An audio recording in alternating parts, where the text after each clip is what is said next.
한국은 이제 더 이상 쓸모가 없는 동맹국이다. 이제부터 한국을 최대한 쥐어짜서 이들로부터 많은 이익을 얻겠다.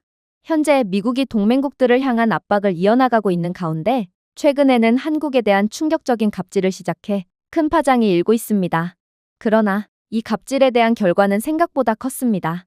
한국은 생각보다도 훨씬 중요하고도 대체할 수 없는 나라였고 미국은 현재의 허세를 부리다가 된통당하고 역으로 한국의 각종 이권을 넘겨줘야 할 처지가 되었다고 하는데요. 그렇다면 도대체 양국에 무슨 일이 있었던 것일까요? 제게 살면서 한국으로 파견될 날이 올 줄은 꿈에도 몰랐어요. 한국이 그렇게나 중요한 국가일 리가 없습니다. 그런데 미국 정부에서는 마지막 희망을 붙잡기 위해 제게 긴급 한국행을 보내더군요. 제 이름은 알렉스 모건입니다. 저는 워싱턴 DC 전략기술소재국의 선임 애널리스트로 일하고 있는데 저는 2주 전까지만 해도 어떻게 하면 한국에 압박을 가해 더 많은 이익을 뜯어먹을까를 궁리하고 있었습니다. 동맹국을 압박해서 최대한 많은 이익을 취해오는 것이 바로 이번 미국 정권의 뜻이었거든요. 하지만 그러다 모든 것이 멈췄습니다. 말 그대로 미국 전국적으로 반도체 라인이 느려졌거든요. 반도체 관련 프로토타입 출시가 지연되었고 심지어 군 당국에서도 F-35 전투기 시스템의 레이더 문제가 발생했고 아시아에서 얻는 화학 소재와 관련이 있는 것 같다라고 주장하며 긴급회의를 요청하더군요. 이 모든 동시다발적인 증상이 바로 요점이었습니다. 모든 손가락이 한국을 가리켰어요. 몇 달 전 미국은 미국 반도체 생산에서 동맹국들을 중요한 역할로부터 격리하기 위해 비공식적으로 양국 수출 기술 조정의 줄임말인 베타라는 정책 이니셔티브를 시작했습니다. 자국 공급망을 강화하려는 움직임이자 동맹국들에게 더 많은 이익을 취하기 위한 정책이었죠. 불충실한 변수로 여겨지는 한국이 가장 먼저 조용한 타깃이었습니다. 한국에 대한 무역 검토가 지연되기 시작했어요. 백악관 관리들은 어차피 한국과 미국 간의 관계는 갑을 관계가 명확하므로 아무렇게나 대해도 상관없다는 오만한 발언을 했습니다. 결과적으로 보면 그것이 바로 첫 번째 실수였습니다.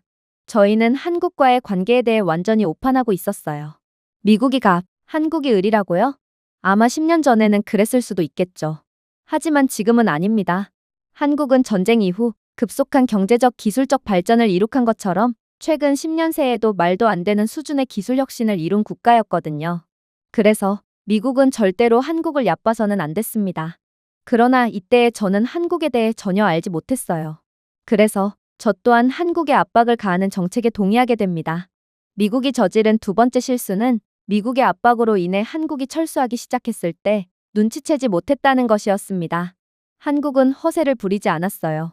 이들은 미국의 갑질에 보도자료도 없이 조용히 기술 교류를 취소했을 뿐입니다. 일주일 후 그들은 고순도 불화수소와 하이K 유전체 소재의 수출을 중단했더군요. 이 두 가지 첨단 소재는 기본적으로 우리가 생산하는 모든 첨단 칩의 산소와 혈액이었어요. 그래서 한국이 소재 공급 중단을 선언함과 동시에 미국의 첨단 공정에서 동시다발적인 문제가 생기자 저희는 그제야 뒤늦게 한국의 그간의 영향력에 대해 조사하기 시작한 것입니다. 제 임무는 충분히 간단하게 들렸습니다. 한국으로 날아가서 한국의 기술 수준을 객관적으로 조사한 뒤 업계 담당자를 만나며 몇 개의 실험실을 방문하는 거였습니다. 한국의 공급 중단이 협상 전략인지 아니면 한국이 정말로 기술적 요충지였고 미국이 큰 실수를 한 것이었는지를 조사하는 거였죠. 그냥 쉽게 말씀드리겠습니다. 제 역할은 한국이 실제로 그렇게 중요한 국가였는지 아니면 그냥 허풍을 떨고 있을 뿐인지를 조사하는 거였습니다. 솔직히 말해서 저는 비행기가 이륙하기 전에 답을 알고 있다고 생각했어요. 몇 년 전에 한국을 다녀온 동료가 있어요. 네온 조명, 괜찮은 길거리 음식, 그리고 꽤 괜찮은 스마트폰을 만드는 국가였다고 설명하더군요. 피상적인 면에서 인상적이었다고 했죠. 하지만 미국을 후회하게 만들 기술 초강대국일까요? 설마요. 저희는 워싱턴 DC에서 한국을 스마트하고 산업적이지만 궁극적으로는 파생상품 수준의 기술력과 제품을 만드는 국가라고 평가했습니다. 분명히 한국은 무언가를 만들었지만 결코 발명하지는 않았죠. 반도체요? 그건 미국이 만든 거예요. 한국은 정제는 했지만 정의하지는 않았습니다. 아니, 뭔가를 만들므로써 정의를 해본 경험이나 있나요? 그런데 세계 모든 기술력을 발명한 미국에 한국이 그저 화학 물질 몇 개 수출 중단을 선언함으로써 미국을 굴복시킬 수 있다고요? 그건 마치 경제 팬픽션처럼 들렸습니다. 저는 한국을 조사하기 위해 한국으로 떠나긴 하지만 결과는 사실상 정해져 있다고 생각했어요. 한국이 첨단 소재 수출을 중단함과 동시에 미국의 모든 첨단 공정에 동시다발적인 위기가 발생하긴 했지만 그건 그냥 타이밍 좋게 맞아떨어졌을 뿐일 것입니다. 아마 미국의 첨단 공정의 위기가 발생한 건 다른 이유가 맞물렸겠죠. 그렇게 저는 한국이 조연 배우라고 생각하며 인천공항에 도착했습니다. 그리고 저는 한국에서의 첫날부터 절대로 잊을 수 없는 하루를 보내게 되죠. 공식 일정은 곧바로 시작되었습니다. 저는 비공개 현장 방문을 시작했거든요. 대단한 것은 아니에요. 한국 정부가 조사를 위해 협력하도록 지정한 표준 자재 파트너였을 뿐입니다. 그래서 시차로 인한 졸음도 견딜 겸 경기도의 2차 공급업체를 잠깐 방문하기로 했어요. 1시간 후, 저는 발음하기도 어려운 도시 외곽에 있는 일반 산업 현장처럼 보이는 입구에 서 있었습니다. 회사 로고도 없었고 반짝이는 유리 건물도 없었습니다. 그냥 창고와 풍력 터빈, 작은 배달 트럭 몇 대만 있더군요. 그저 형광등 아래서 인스턴트 커피를 마시는 과로한 엔지니어 몇 명을 볼 수 있을 것 같은 곳이었죠. 하지만 제가 안으로 들어서는 순간 제 정신 모델 전체가 산산조각이 났습니다. 이 시설은 공장이 아니었습니다. 살아있는 유기체였죠. 모든 문은 얼굴인식 기능으로 열렸습니다. 모든 층에는 자체적인 실시간 대기질 추적기가 있었어요.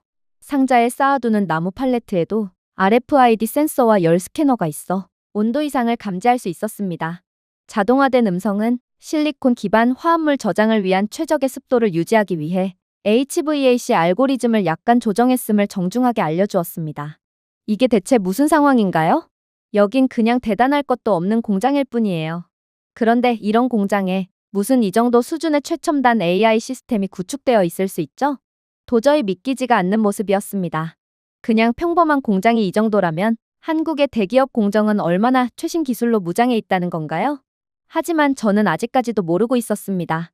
가장 인상 깊었던 것은 아직 등장하지도 않은 상태였다는 것을 말이죠. 부드러운 말투의 수연 씨라는 매니저는 화려한 프레젠테이션을 해주지 않았습니다. 그럴 필요도 없었고요. 그녀는 그냥 워크인 옷장 크기의 작은 제어실로 저를 안내해 주었습니다. 그곳에는 엔지니어 1명, 단 1명이 전국 12개 시설의 물류 네트워크 전체를 감독하고 있더군요.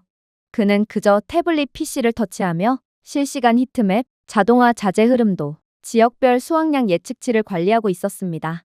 우리 AI 모델은 교통량, 강우량, 심지어 공장 근로자의 피로 패턴에 따라 배송 경로를 조정합니다. 라고 그는 고개도 들지 않은 채 말하더군요. 무슨 말을 해야 할지 몰랐어요. 미국에서는 이 정도 규모의 공장을 유지하려면 100명의 사람들이 일을 해야 합니다. 그러나 한국은 그의 10분의 1도 안 되는 인원으로도 충분히 시스템을 유지할 수 있었어요. 모든 건 기술력의 힘이었죠. 분명 미국은 전 세계 기술 흐름을 선도하고 있습니다. 그런데 실제로 까고 보면 왜 한국이 미국보다 10배는 효율적으로 작동하고 있는 건가요? 저는 제 그간의 미국에서의 삶이 무너지는 것 같은 느낌을 받았습니다. 하지만 정말로 충격적이었던 부분은 바로 폐기물 처리 장치였습니다. 폐기물 처리 장치요? 아니, 제가 이런 것까지 확인해야 하나요? 이건 아무도 신경 쓰지도 않고 관심도 없을 거예요. 그런데 수연 씨는 대체 무슨 생각으로 저를 폐기물 처리 장치로 끌고 간단 말인가요? 하지만 억지로 끌려간 폐기물 처리 시설에서 저는 그야말로 완전히 얼이 빠지고 말았습니다. 수연 씨는 한국이 아무도 알아주지 않는 부분을 어떻게 처리하는지 보세요 라고 말했는데 저는 그 광경을 보자마자 어쩌면 한국은 생각보다도 훨씬 대단한 국가일지도 모르겠다는 생각을 하게 됐어요. 저는 더러움과 화학 냄새, 경고 표지판을 예상했지만 대신 제가 본 대부분의 병원 복도보다 깨끗했습니다. 천장에 설치된 시스템은 끊임없이 증기 배출량을 수조분의 1로 분석하고 있었습니다. AI로 제어되는 효소는 실시간으로 pH 수준을 조정하고 있었죠. 남은 슬러지조차도 산업용 연료 벽돌로 변환되어 압축되어 파트너 공장에 다시 판매되어 이윤을 남기고 있었습니다. 그들의 폐기물은 일부 스타트업보다 마진이 더 좋았어요. 한국은 환경을 지키면서도 그로부터 이익을 얻고 있었고 말 그대로 한국은 쓰레기를 처리하면서도 돈을 벌 수 있는 기술력을 가진 국가였던 것입니다. 그 순간 저는 무서운 것을 깨달았습니다. 저희는 한국에서 휴대폰, TV, 자동차에 대한 광고 등 한국의 화려한 부분만 보고 있었습니다. 그러나 한국은 기본기마저 튼튼한 생각보다도 훨씬 더 무서운 국가였어요. 하나를 보면 열을 안다고 한국은 흠잡을 데 없는 기술력이 이미 모든 곳에 상용화된 국가였고, 저는 혹여나 미국이 돌이킬 수 없는 실수를 한 건가 싶어 엄청난 긴장감을 느끼게 되었어요. 만약 정말로 지금 미국에서 일어나고 있는 각종 비효율에서 비롯된 막대한 손실이 한국의 공급 거부로 인한 것 때문이라면 이건 문제를 바로잡기엔 너무 늦은 상황일 수도 있었거든요. 그래서 저는 현실 도피를 선택했어요. 브로셔나 정부 브리핑에 나오지 않는 한국의 모습을 보고 싶었습니다. 어쩌면 이곳 공장은 한국이 임의적으로 꾸며놓은 가짜일 수도 있을 거라고 생각했거든요. 그리고 저는 그때까지만 해도 전혀 모르고 있었죠. 제가 곧 어떤 무지막지한 장면을 보게 될지에 대해 말입니다. 제가 처음 들른 곳은 소박한 세탁소였습니다.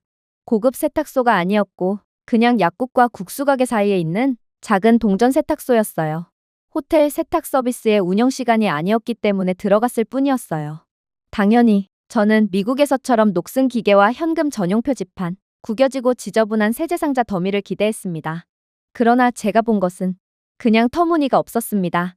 일단 이 코인 세탁소는 코인이라는 이름과 어울리지 않게 카드 결제는 물론 비접촉식의 디지털 결제까지 전부 지원하고 있더군요.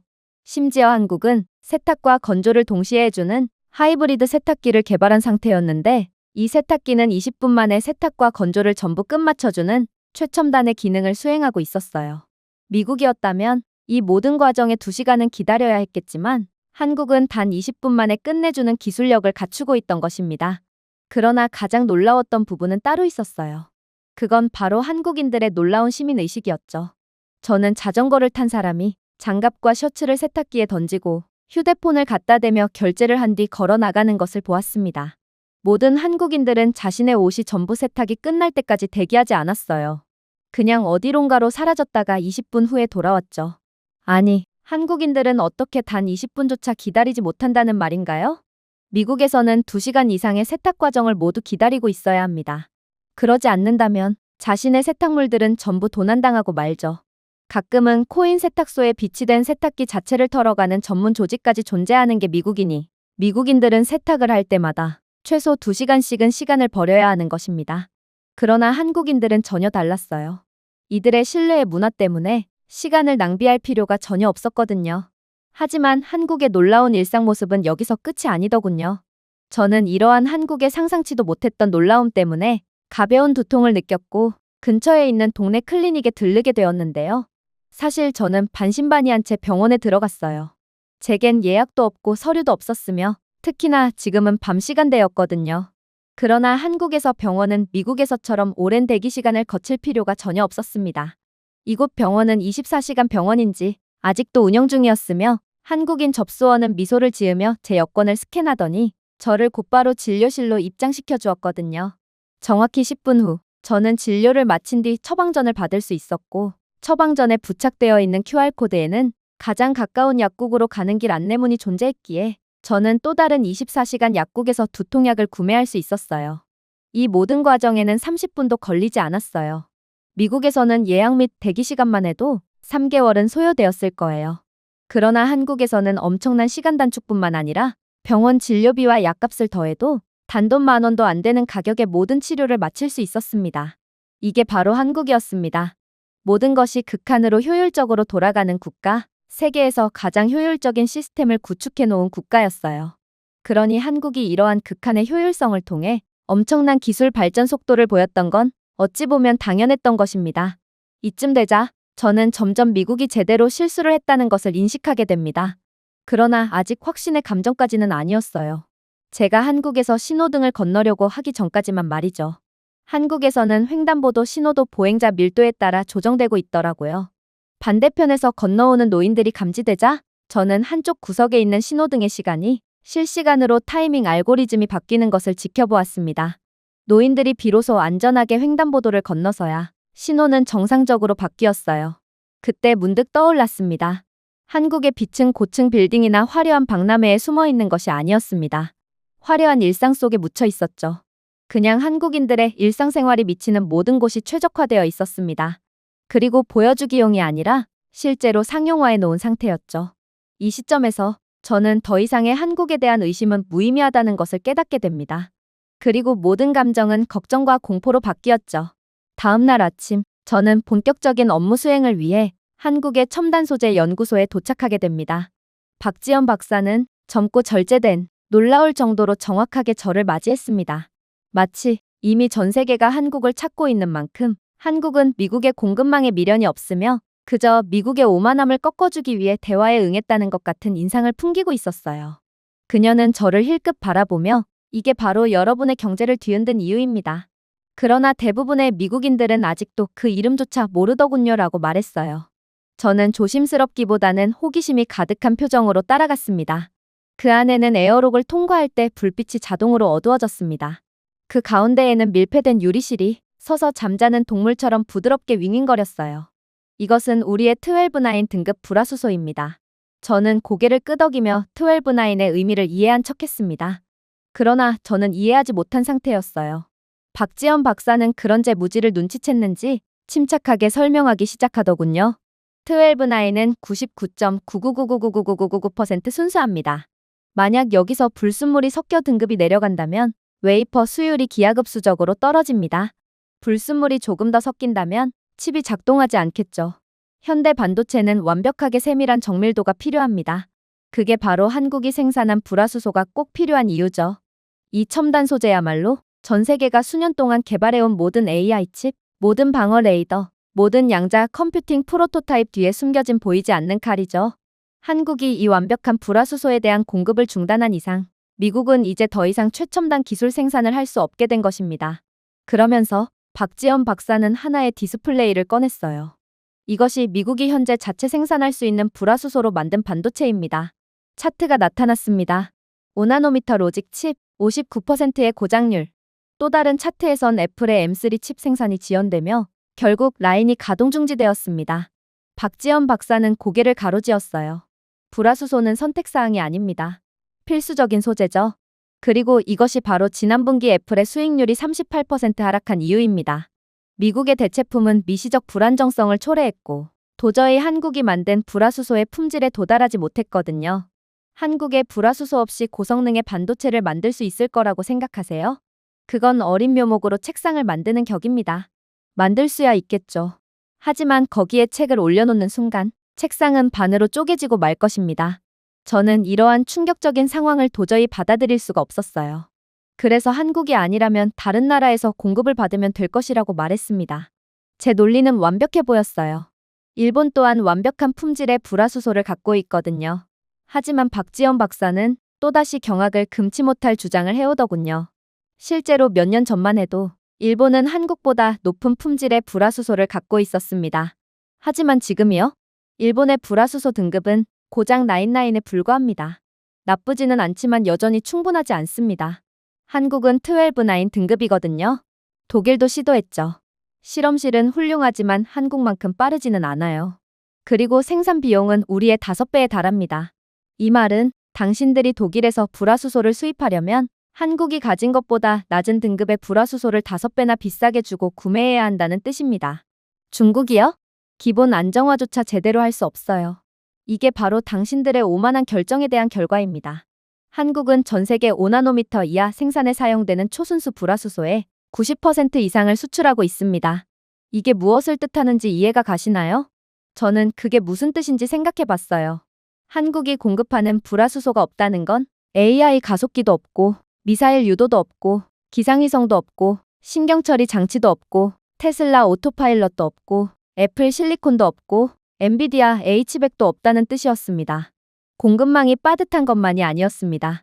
이건 미국 첨단 산업의 구조적인 붕괴를 의미했습니다. 미국은 무슨 일이 있어도 한국의 첨단 소재만큼은 반드시 공급받아야 했던 것입니다. 하지만 이러한 제 경악의 감정은 그저 시작에 불과할 뿐이었어요. 불화수소 시연이 끝난 후 저는 글로벌 반도체에서 한국의 역할의 가장 무서운 부분을 봤다고 생각했지만 제가 틀렸던 거였거든요. 박지연 박사는 저를 더 차갑고 조용하고 왠지 더 신성한 또 다른 연구실로 이끌었습니다. 여기가 바로 우리가 고순도 소재를 다루는 곳입니다. 라고 그녀는 말했습니다. 저는 멍하니 고개를 끄덕였지만 사실 대학원에서 반쯤 잠을 잔 세미나에서 이 용어를 처음 들었을 뿐입니다. 그래서 바보처럼 보이지 않으려고 노력하며 그리고 그게 왜 중요한가요? 라고 물었습니다. 하이케이 메탈 게이트 공정 소재는 전자가 새지 않고 통과할 수 있게 해줍니다. 두개골을 녹이지 않고 뇌에 터보차저를 추가하는 것과 같죠. 하이케이는 AI를 더 빠르고 더 오래 실행할 수 있게 만드는 방법입니다. 라고 그녀는 말했습니다. 저는 끼어들었어요. 첨단 소재는 한국밖에 못 만드는 것처럼 말씀하시네요. 한국이 미국에 공급하는 것을 거부한다면 미국은 다른 기술 강국들에서 첨단 소재를 공급받으면 됩니다. 한국이 미국에 대한 첨단 소재 공급을 끄는 것은 크나큰 실수라고요. 하지만 박지연 박사는 그저 안쓰럽다는 듯 저를 쳐다볼 뿐이었어요. 한국은 현재 12-9급 하프늄 기반 하이케이 소재를 만들 수 있는 유일한 국가입니다. 우리는 세계에 인증된 공급 라인을 보유하고 있죠. 일본이요? 물론 일본은 훌륭한 기술을 보유하고 있지만 그들의 원자로는 특정 임계값을 초과하여 열 안정성을 유지할 수 없습니다. 그게 현재의 일본의 기술력의 한계죠. 독일은 정밀도는 있지만 속도는 그렇지 않아요. 또한 등급도 그저 7-9급으로 조악하죠. 그러니 한국이 전 세계에 첨단 소재 공급을 독점하고 있는 거예요. 당신이 언급한 독일과 일본마저 한국이 첨단 소재 공급을 중단할까봐 눈치를 보고 있는 상황인데 오직 미국만 오만한 태도를 보이며 동맹국인 우리를 압박한 거란 말입니다. 저는 이쯤 되자 정신이 완전히 나가버릴 것 같았어요. 그래서 미친 척을 하며 소리를 지르기 시작했죠. 이건 말도 안 돼요. 당신의 말대로라면 다른 나라들은 한국의 반도 못 따라가는 상황인데 어떻게 한국만 첨단 소재의 기술 혁신을 이룬 건가요? 한국은 인구수가 많은 것도 아니고 압도적인 경제대국도 아닌데 어떻게 오직 기술만큼은 전 세계를 압도하고 선도할 수가 있냐는 말입니다. 그리고 그녀는 제게 지금도 절대 잊지 못할 대답을 해오기 시작했어요. 한국은 단계를 건너뛰지 않았거든요. 불과 20년 전만 해도 우리는 이 분야에서 후발주자였어요. 첨단 소재에 대한 아무런 기술력도 없었죠. 그러나 한국은 요행을 부리지 않았습니다. 동시에 우리는 칩을 조립하는 것을 멈추지 않았죠.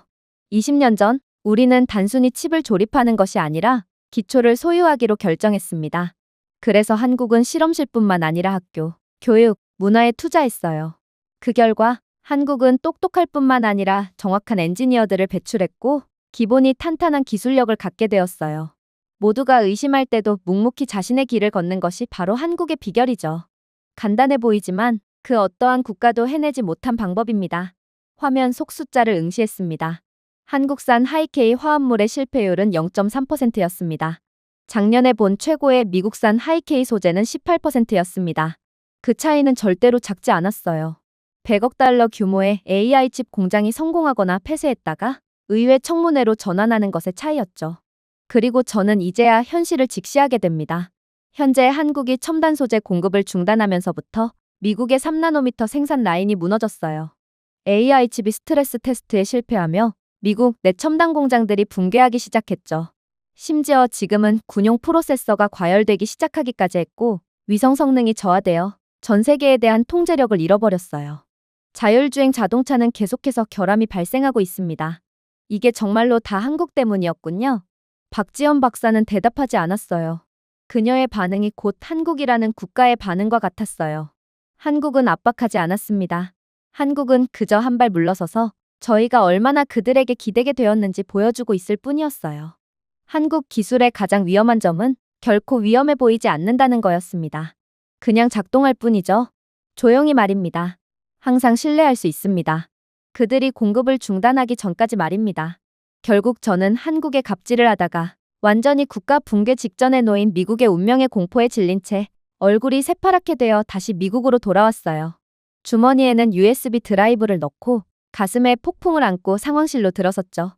불과 3주 전만 해도 저는 한국이 세련된 휴대폰과 눈길을 끄는 뮤직비디오를 만드는 영광스러운 전자제품 전문 매체라고 생각했습니다. 이제 저는 미국에서 가장 영향력 있는 사람들에게 미국이 현재 국가 붕괴의 문턱에 있다고 말하려던 참이었는데 이는 기술 세계에서 가장 과소평가된 국가를 무시했기 때문입니다. 멍청하게도 한국에 갑질을 하라고 명령한 그들은 아직까지도 미국에 이런 어처구니 없는 최후가 올 것이라고는 전혀 생각하지 못하고 있더군요. 그들은 모두 제가 정중한 몇 가지 우려사항을 가지고 가벼운 소식을 전하러 왔다고 생각하고 있었어요. 저는 그런 그들에게 제가 한국에서 느꼈던 모든 것들을 고스란히 전해줄 것입니다. 저는 그들 모두를 노려보다가 마침내 입을 열었습니다. 록히드의 레이더 시스템은 더 이상 정확하지 않습니다. 레이시온의 AI 표적 획득 모듈은 이제 신뢰할 수가 없죠. 당연한 결과입니다. 한국에 초고순도 불화수소가 없으면 그 칩을 애칭할 수가 없거든요. 저는 지금 미국의 방산업체가 무기 생산이 느려졌다고 말하는 것이 아닙니다. 멸종을 말하는 것이죠. 누군가 웃었습니다. 저는 아직까지도 상황 파악이 안 되는 그를 내려다보았습니다. 애플의 M3 칩이요? 또 지연되었습니다. 120억 달러가 그대로 증발해버렸습니다. 애리조나에 있는 인텔의 반도체 공정이요? 60%의 고장률로 불량 웨이퍼를 생산하고 있습니다. 엔비디아의 차세대 AI 가속기 말입니까? 이젠 더는 고급 소재도 없고 미래도 없습니다. 이미 미국 기업들의 절반 이상이 4분기 출시 시기를 놓쳤습니다. 한국은 단순히 출하를 중단한 것이 아니라 미국의 시간을 멈춰버렸어요. 이제야 사태의 심각성을 인지했는지 회의실 내부는 혼란의 소리가 들려오기 시작했습니다. 국방부 장관은 턱을 괴고 경직된 채 앉아 있었습니다. 국가안보보좌관은 창백해졌죠. 대통령 비서실장은 결함이 있는 것처럼 화면을 응시할 뿐이었어요. 저는 침묵 속으로 몸을 기댄 채 그들은 소리치지 않았습니다. 위협하지도 않았죠. 그냥 멈췄습니다. 라고 말했습니다. 그리고 그 순간 진실은 그 어떤 선언보다 더 크게 울려 퍼졌습니다. 수년 동안 저희는 한국을 두뇌가 아닌 공장 바닥으로 생각했습니다. 하지만 몇 주 만에 반도체급 소재인 불화수소, 하이케이 유전체 등의 수출이 중단되자 미국의 중요 산업은 붕괴되기 시작했습니다. 미군의 AI 표적 시스템이 결함을 일으켰고 미사일 유도 칩은 QA 테스트에 실패했죠. 클라우드 제공업체는 고객에게 설명할 수 없는 서비스 중단을 겪었습니다. 애플, 엔비디아까지 삼중 모드에 빠졌습니다. 그 이유는 무엇일까요? 애칭 웨이퍼, 초순수 소재, 나노층 화합물 등 모든 미국의 기적의 기본 재료가 한국산이었기 때문입니다. 그리고 플랜 B는 없었습니다. 한국 화학기판을 사용해 가공한 방위 시스템에 사용되는 AI 추론칩의 74%, 한국이 공급하는 전 세계 디램과 낸드 플래시 메모리의 62%, 한국의 첨단 연구소에서만 엔지니어링되는 극초음속 무기용 전문 세라믹의 81% 등 하나둘씩 숫자가 쌓인 상태였습니다. 이 중 어느 것도 우연이 아니었습니다. 아웃소싱으로 바쁜 와중에도 한국은 내부화에 몰두하고 있었어요. 관세로 괴롭힘을 당하는 동안 그들은 원자층 증착에 이르기까지 원자재를 아우르는 폐쇄 루프 시스템과 R&D 생태계를 조용히 구축했습니다. 그러고 나서 진짜 충격기를 떨어뜨렸습니다. 반도체뿐만이 아닙니다. 한국은 지금 미국의 국방, AI, 클라우드 인프라, 통신, 심지어 우주광학까지 다루게 되었습니다. 한국은 더 이상 단순한 공급자가 아닙니다. 신경계입니다. 그리고 지금 그 신경계가 잘린 우리는 마비 상태가 되었습니다. 방 안에 있던 몇몇 사람은 여전히 허세를 부리려고 하더군요. 한 사람은 일본이나 대만에서 가져올게요 라고 중얼거렸습니다. 저는 음울하게 미소를 지었습니다. 일본은 10년 넘게 새로운 첨단 소재 인프라를 개발하지 못했습니다. 대만은 칩을 제조할 수 있지만 첨단 재료와 정밀가스는 한국에 전적으로 의존하고 있습니다. 중국이요? 중국의 클릴룸 오염 수준은 여전히 국제 표준에 미치지도 못해요. 아직도 정신을 못 차렸습니까? 우리는 한국에엔 대안 자체가 없다는 것입니다. 한국의 첨단 소재를 공급받지 못한다면 우리는 그동안 쌓아온 막대한 기술력을 전부 버린 채 모든 분야에 대해 자체 다운그레이드를 할 수밖에 없어요. 기술력을 뒷받침할 만한 재료가 없는데 어떻게 제품을 만들 수가 있겠어요? 한국이 없다면 우리는 스테인리스로 칼을 만드는 게 아닌 나무로 칼을 만드는 격이 될 것입니다. 칼 만드는 법을 알면 뭐하나요? 재료가 없는데 우리가 무엇을 할 수 있냐는 말입니다. 다시 말하죠. 한국이 없으면 미국은 국가 괴멸급 손해를 입게 된다는 것입니다. 그럼에도 불구하고 누군가가 하지만 왜 한국만 이런 것을 만들 수 있었을까요? 라고 물었습니다. 한국을 직접 경험해본 저는 이 질문에 대한 정답을 알고 있었습니다. 그러나 제가 과연 이러한 멍청이들을 이해시킬 수 있을까요? 한국은 기술에만 투자한 것이 아닙니다. 그들은 규율, 속도, 책임감을 중심으로 사회를 형성했습니다. 한국의 엔지니어들은 거의 국가 공무원이었습니다. 국가의 명령에 복종했고 높은 책임감으로 기술을 발전시켜 나갔습니다. 한국의 학생들은 인플루언서가 되기를 꿈꾸지 않았고 SK 하이닉스나 삼성의 소재 사업부에 입사하기 위해 경쟁했습니다. 그리고 그들의 인프라는 발전된 수준이 아니라 전 세계를 지배하게 되었습니다. 이들의 그저 사소한 인프라만 봐도 알 수 있어요. 한국인들은 단순히 성능만을 위해 기술력을 개발한 것이 아닙니다. 이중화, 내구성, 고장 안전을 위해 건설했습니다. 저는 부품 생존율을 테스트하기 위해 실시간으로 지진을 시뮬레이션하는 대전의 물류 AI 연구소를 방문했습니다. 지진 및 스트레스 훈련 중 지하철 전력 시스템이 밀리초 만에 경로가 변경되는 것을 보기도 했죠. 그리고 저는 그때부터 느꼈습니다. 한국은 수출 중심의 경제가 아니었습니다. 겸손함으로 위장한 거대한 기술 제국이었죠. 저는 마침내 한국이 파이프라인을 재개장하지 않을 경우의 경제 전망을 보여주었습니다. 기술 부문 손실 18개월 만에 3조 4천억 달러. 국방 준비도 41% 감소. 반도체 자금률은 11% 감소했습니다. AI 시스템 지연 시간은 모든 대기업 공급업체에서 급증했습니다. 핵심은 모든 동맹국이 이미 서울과 협상하고 있었다는 점이었어요. 그래서 어떻게 해야 할까요? 누군가 물었습니다. 무릎을 꿇고 사죄해야죠. 저는 말했습니다. 한국의 존경을 표해야 합니다. 그리고 간청해야 합니다. 우리가 한국보다 더욱 강력한 첨단 소재 기술력을 갖게 될 때까지 말이죠. 저는 잠시 말을 멈추고 미래는 더 이상 석유로 돌아가지 않기 때문입니다. 한국의 첨단 소재에 달려 있습니다. 라고 덧붙였어요. 마침내 회의실에 있던 모든 사람들이 사태의 심각성을 이해했습니다. 저희를 인질로 잡았던 자부심은 이제 한국에 대한 두려움과 예상치 못한 경외심으로 바뀌었습니다. 처음으로 미국은 이 문제의 핵심은 적을 막으려는 것이 아니라 당연하게 여겼던 친구를 되찾으려는 것임을 이해하게 되었습니다. 너무 늦지 않았다면 말이죠. 미국의 구걸은 전화 한 통으로 시작되었습니다. 백악관도 국방부도 아니고 훨씬 더 절박한 사람, 즉 현재 17%의 생산 능력으로 공장을 운영하고 있는 1조 달러 규모의 기술 기업의 CEO로부터 왔습니다. 그는 우리는 한국의 마음을 되돌리기 위해 관대한 조건을 제시할 준비가 되어 있습니다. 라고 말하더군요. 하지만 한국 공급 라인이 복구되어야 합니다. 오늘 당장 말이에요. 저는 거의 웃을 뻔했습니다. 불과 몇 달 전만 해도 그는 한국을 무시하며 꽤 쓸만한 편의점이라고 조롱한 적이 있었습니다. 이제 그는 엄마에게 장난감을 사달라고 고집을 부리는 아이처럼 찡찡대고 있었습니다. 하지만 그것은 전초전에 불과했어요. 진정한 변화는 서울에서 서둘러 마련된 양국 정상회담에서 이루어졌습니다. 미국 대표단은 두꺼운 요청서를 들고 도착했습니다. 한국 대표단은 요청 없이 조건만 제시한 종이 한 장을 들고 도착했죠. 그리고 제 경력에서 처음으로 미국 관리들이 눈을 깜빡이는 것을 지켜보았습니다. 분노가 아니었습니다. 잘못된 지도를 보느라 너무 바쁘고 오만했던 저희가 마침내 세상이 바뀌었다는 것을 깨닫는 과정이었습니다. 한국 과학부 장관이 정중하게 고개를 숙인 후 침착하게 우리는 전략적 협력에 열려 있습니다. 하지만 이 점을 이해하세요. 우리가 제공하는 것은 판매용이 아닙니다. 파트너십을 위한 것입니다. 상호 존중이 우선시되어야 합니다. 라고 말했어요. 감히 아무도 주장하지 않았습니다. 저희는 입도 뻥끗할 수 없었어요. 그의 뒤에는 한국의 독립관리 궤도 네트워크에서 실시간 위성 데이터가 제공되었는데 이 말은 한국은 현재 공급 중단을 겪고 있는 미국 전역의 물류 교착 상태, 62%의 신뢰도를 보이는 형편없는 미사일 준비 상태, 부품 교체 지연으로 인한 5개 주요 도시의 비상전력 경로 변경 등을 전부 꿰고 있다는 뜻이었습니다. 그 순간 동맹이라는 개념은 예의 바른 허구가 아니라 실존적 필수품이 되었습니다.